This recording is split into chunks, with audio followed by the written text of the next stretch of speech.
Welcome to the Envision RISE podcast show, a podcast that helps foster respect through inclusion, service, and equity. Now here's your host, Stacey Hegarty. Welcome to the Envision RISE podcast. I'm Stacey Hegarty, Vice President of Equity and Inclusion for Envision RISE. Our guest today is Steph Rogers, Creative Director of Story Jam. Thanks for joining us, Steph. Thank you so much, Stacey. Great to be here. Oh, we're so glad you could join us. So you've got a lot to share with us. And for our listeners, normally we are talking about workforce. We're talking about what happens in organizations with diversity, equity, and inclusion. Today, we're going to veer from that path just a little bit, and let's get creative. Let's talk about art. Let's talk about the way that we get diversity, equity, and inclusion outside of the workplace, and obviously some of the workplace too, because that can be a very creative aspect as well. But Steph, tell me about Story Jam. We have so much to talk about. This is we have enough time for all of this. It's so much. Well, first of all, I'll tell you about Story Jam. So what we do is we have a show. It's called Story Jam, and we spotlight diverse voices. We tell personal narratives on a stage, and then we have a 10-piece band that responds to each story. So you hear a story, and then you hear a song that we've written that the band plays. We've written it ahead of time. We've gotten the story ahead of time. So you hear story, song, story, song, story, song. That's our main show.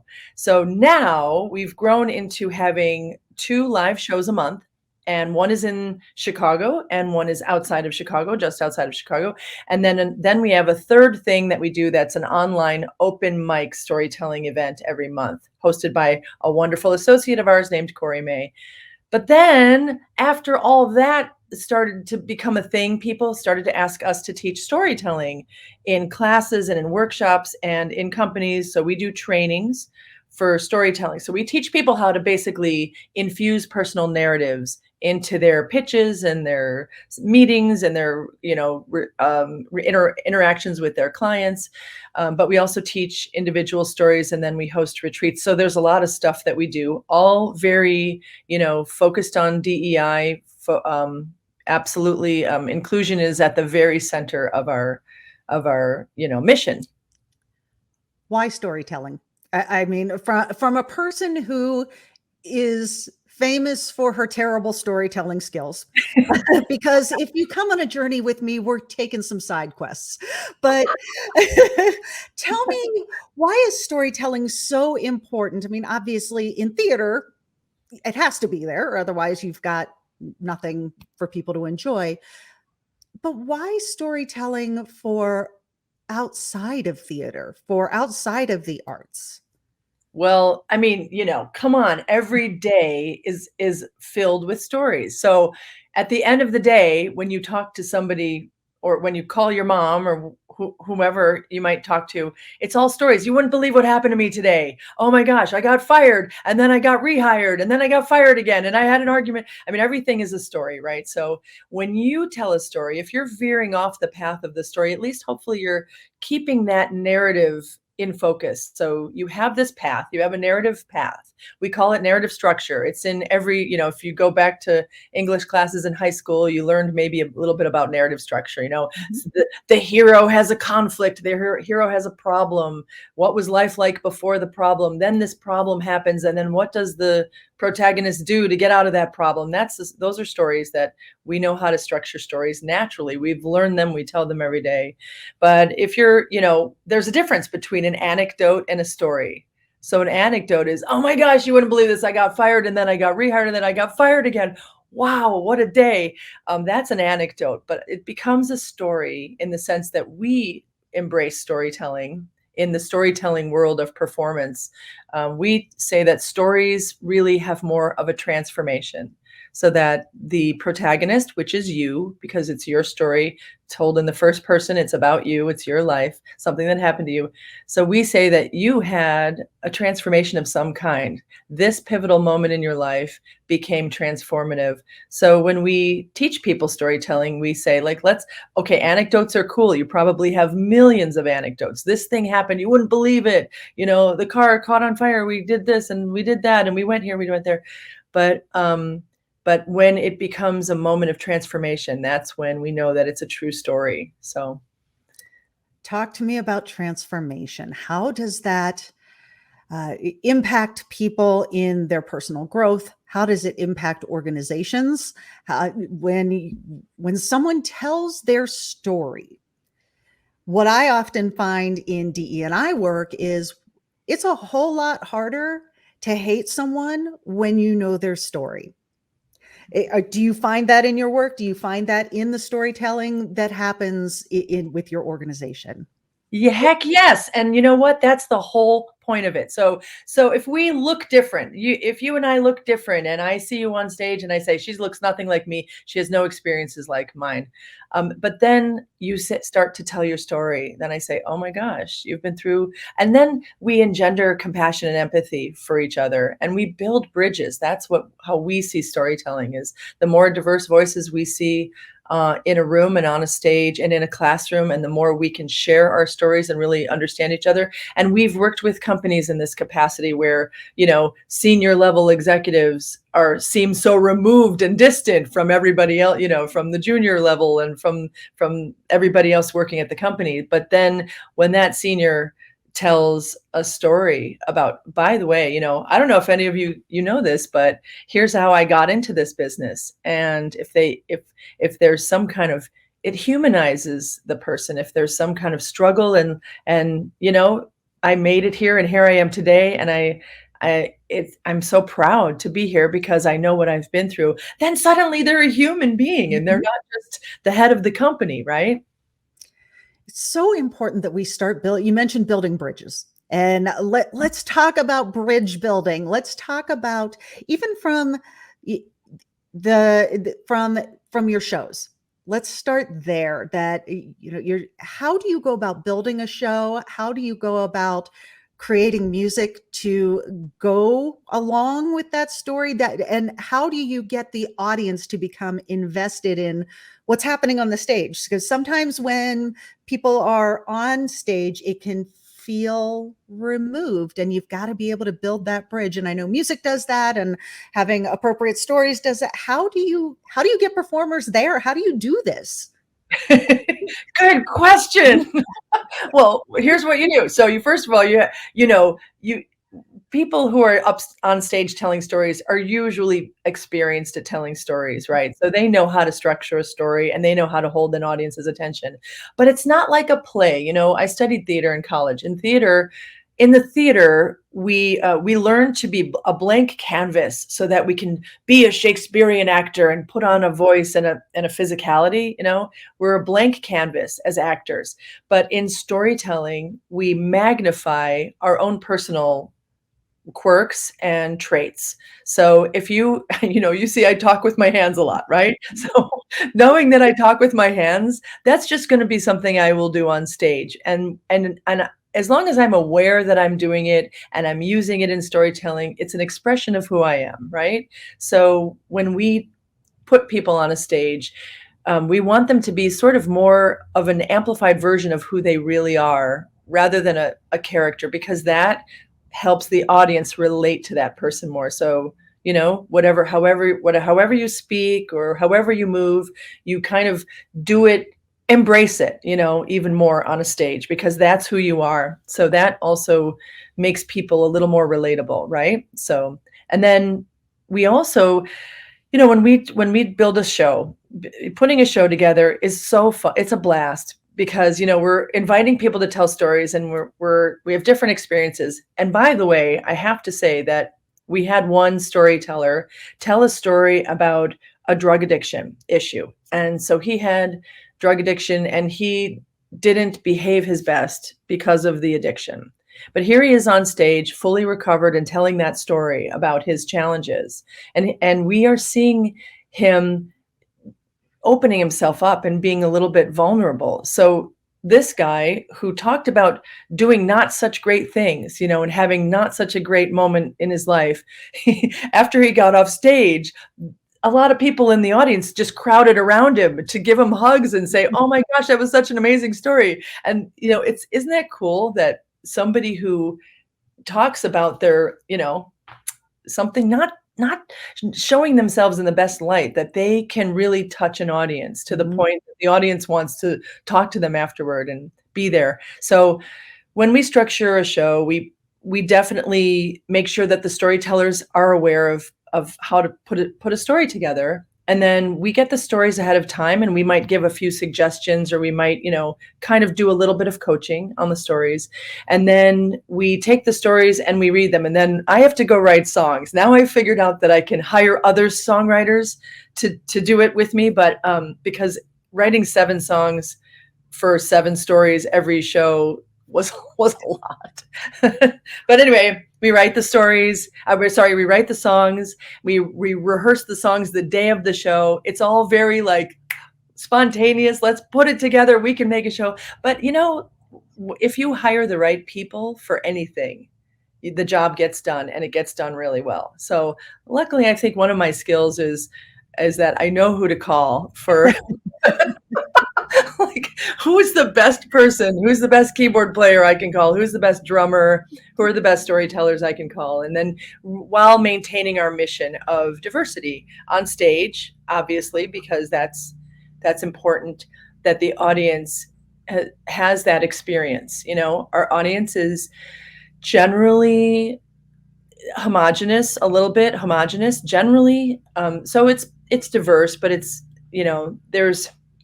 there's more kind of white, middle-aged, maybe, folks in the audience. So, which is great, because that's our target. That's who we're trying to reach with stories of other cultures and other races and other experiences. I love that about theater, because theater brings you in contact with experiences you would not have otherwise, even if it's very fantastical musicals, things like that obviously nobody's going to be walking down the street breaking into song like West Side Story. But it's still insights into lived experiences other than your own. That's why I love theater for that, because it really does provide an opportunity for the audience to step outside themselves for a minute.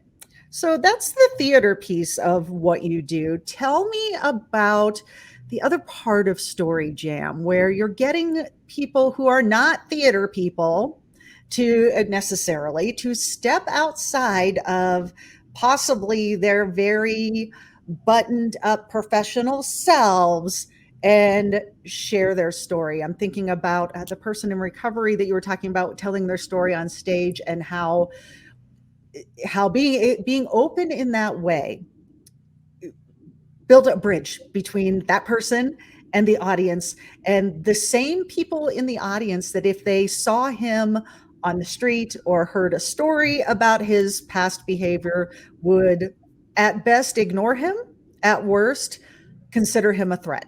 Yeah. How do you get executives, how do you get people within companies to let the guard down a little bit and let people in with their stories?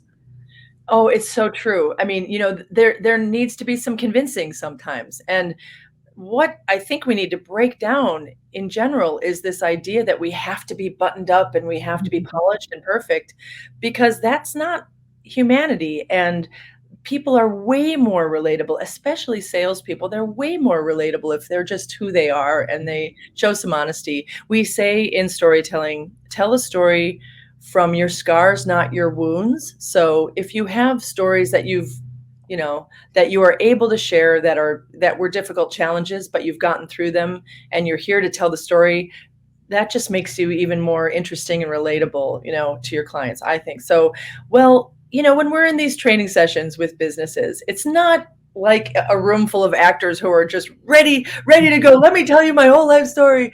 So we do some exercises to warm people up. We do like some little icebreakers, and we have special exercises, and then we give a lot of science information. If the group is sort of science oriented, fact oriented, we say, hey, did you know that when you hear a story, you use only 5% of your brain when you see graphs and figures, but you use 80% of your brain when those facts and figures are embedded in story. So we start kind of sharing some science stuff to get everybody on board, and to say storytelling really is a thing and it matters. And there are hormones that are released when you hear, and there is a connection, an emotional connection actually that is made when someone shares a story. So we lay that out at first, and then we do the icebreakers, and then, believe it or not, before you know it, people start sharing. People start somehow finding their way to sharing true stories. And, there's a range, there's a spectrum of storytelling. There's like your worst day of your life ever. And then there's, this challenging day at work, so there's, we're not asking people to, to tell us their innermost secrets in storytelling. We're asking them to just share a little bit about themselves. So for our listeners who are interested in storytelling in their own life, not necessarily getting up on stage to share their scars, which I think that's wonderful advice, to share from your scars, not your wounds. And I think that's great advice for anybody, even if you aren't necessarily officially telling a story. I think that's a really great place to operate from. But what exercises could our listeners do now, without any professional guidance from you, to be able to start to think about how to share parts of their stories to help connect with other humans? Okay, here's a super simple one, right? It's called the timeline. You get a piece of paper, blank piece of paper. Let's call it this piece of paper, and you'd go horizontally. This one's a little shabby, but you make a line all the way across, and maybe a line lower, and make 4 or 5 of those lines, okay? And it's on the very far left is birth, and on the very far right is now, okay? So you make these lines, and each line is a different aspect of your life. So you could say, all of the homes I've lived in from birth to now, all of the jobs I've had from birth to now, all of my all of my best friends from birth to whatever. So you start kind of making a little chart of your life, and you can go as, you can, all of the people I've been in love with from birth to now, and you can go as personal and intimate, or as, sort of general as you like. And then you start to kind of pinpoint things, or even all of the days where I wanted to quit. All of the clients who challenged my job, all of the bosses who I've ever had, all of the bosses. So you start to kind of categorize your life, and then you look, and then you say, ooh, that moment is something that's a real story that I could share a life lesson with. Because sometimes the best stories have a life lesson built into them. But when we train people, we try to stay away from didacticism, and, so I learned this, therefore you should always do this thing, or never ever do this. So we kind of cloak that message into the story, like, ending a story with, and I was driving home from the meeting when I realized I am the most creative person I know, and I know I can solve this problem. And that's when I realized, so you do it sort of more subtly rather than telling people what to do. Yeah, most people don't like being told what to do. It's good for them. They don't want to hear that. Right. And in storytelling, in live lit storytelling, which is in performance storytelling, performative storytelling, we really don't necessarily need to have those messages so strongly embedded. But, in the corporate setting, it's helpful to hear what you learned and how you changed as a person in this situation, and how that betters your ability to do your work. So tell me about the online version of what you're doing, so that people who aren't in the Chicagoland area might be able to take advantage of it.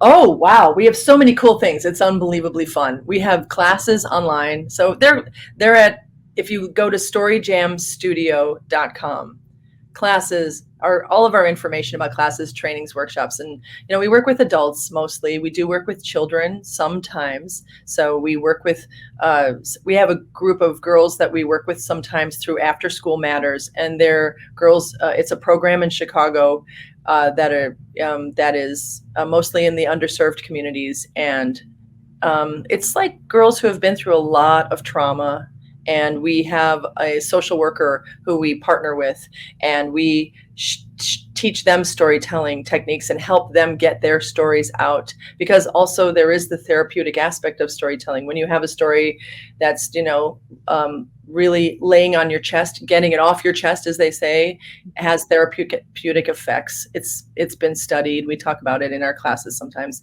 But if we have a social worker, we partner with them. But for adults, we have online classes. We have a writing class every Friday. You'd have to miss work. Maybe it's in the afternoons on Fridays.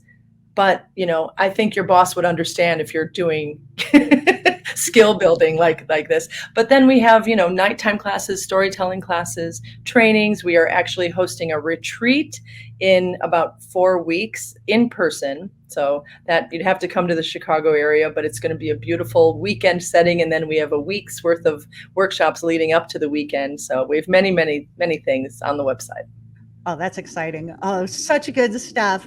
So I want to give you a chance to show off your own storytelling skills. Do you have a quick story you could share with us? Oh man, I didn't know you were going to put me on the spot. I have a feeling you can probably tell me a story. Did I tell you,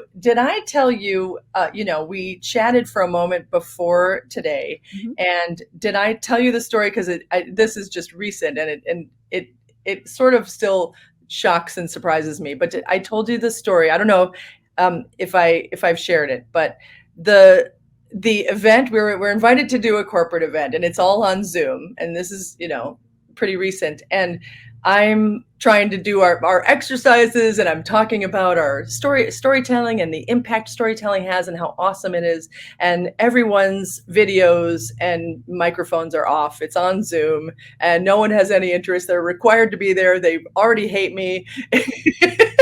It's not going well at all. It's just a disaster. It's just an absolute disaster. And then, so I'm trying this icebreaker, and they're a younger group. So I think there are 12 of them, and they're just a younger, newer group, and they're very, very timid. So I say, okay, I get it. Nobody wants to be here. Cool. I understand. Why don't I just tell you all a story? And I told this story. It's Halloween of 2005, and the doorbell rings. And it's this beautiful kid with a big afro. He looks about 4 years old, and he says, "Can you take me trick-or-treating?" And I say, "Yeah, sure, but where's your mom? Where's your family?" And he just kind of shrugs and points down the street. So we take him, and pretty soon he starts showing up at our house during dinner time. And pretty soon he starts calling my son his little baby brother. And pretty soon he's at our house a lot. And his name is Woody. And I say, "Woody, where's your mom? Where's your family?" And he says he lives with his grandma, but she's always working, and he sleeps on the couch in the living room, and she smokes a lot, and it makes him cough. And I say, "Woody, maybe can you tell your grandmother I'd love to talk to her? Maybe you can come sleep at our house sometimes." So I talk to her, and she says, "Sure, no problem." And he starts staying over, and pretty soon he's a part of our family, and he's coming over often. And in 8th grade, when he's in 8th grade, I lose track of him a little bit, and I don't see him. He stops coming over. So I go to his school and I say, hey, excuse me, do you know Woody? And do you know if he's okay? And the woman I'm talking to is the vice principal. And she says, "I'm sorry, ma'am, who are you?" And I say, "I'm his mother." Mm. And it just blurts out of me. Well, Woody ends up coming to stay with us and leaving us, and staying with us and leaving us often. And there is a time when he is in high school where we lose him completely. And my husband goes into the hood, and we find out that Woody has joined a gang and that he's making very bad choices with his life. So we almost give up. But this year in January, the doorbell rings, and it's Woody, and he's 25 years old, and he is here to spend his birthday with his family. I was hoping you would tell that story. I knew I had mentioned it. It's so here's the story though of that. So that's the inner story, but the outer story is that everybody in the Zoom started turning on their cameras and their microphones because I'm talking about this kind of foster situation, kid. We call him like a son. He's not officially a son. But then every single person in the room said, I was a foster kid.